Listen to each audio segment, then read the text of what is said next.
še zadnjih spletkah letošnje sezone Infodroma v studiu pozdravljam Metko Spletko. Živijo, Katja Copatka. Ja, kakšna rima je pa to? Ja, saj vem. Za pomoč sem prosila tudi chat GPT, ta pa mi je odgovoril, da se na Katja rima Katja Matja, Katja Tatja, potem pa še Katja Neža in Katja Metka. Ne vem, nekam čudne, slabe odgovore daje.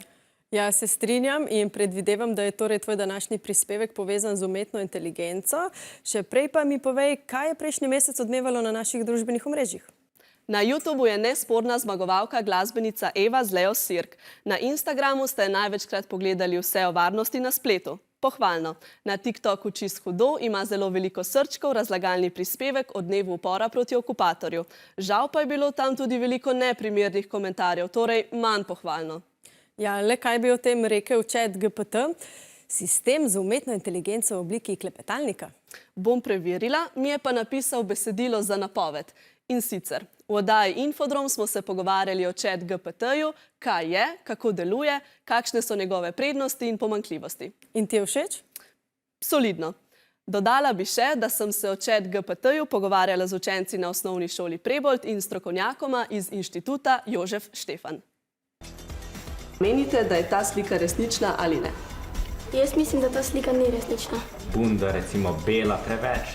Ta slika ni resnična, v bistvu je bila narejena s pomočjo umetne inteligence. Umetna inteligenca je področje računalnika, kjer si želimo z računalnikom pomagati, da rešimo neke naloge, ki bi jih opravljali ljudje.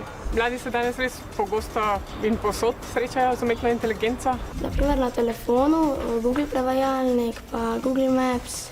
Chat GPT sem že slišal za to, ampak kaj pa je, pa ne vem.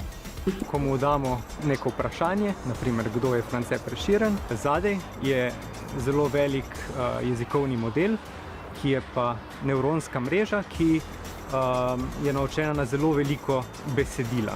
Medtem, ko se ta model uči, ugotovi neke vzorce, ki se v besedilu dostikrat pojavijo. In ker vidi veliko besedila in podatkov o Francetu Prešernu, zna zgenerirati odgovor, ki nam pove, kdo je France Prešeren. Enkrat sem ga vprašala, če mi napiše nalogo za slovenščino. Naloga ni bila mi všeč, zato jo pač nisem uporabila. Stvar je bila v tem, da v bistvu naloge ni napisal tako kot človek, ampak bolj kot robot. Chat GPT seveda uporabljam recimo pri iskanju čim prejšnjih in hitrih odgovorov. Ali je kraljica Elizabeta še živa? Napisal je, da je kraljica Elizabeta II. Še vedno živa. Chat GPT si lahko izmisli podatke.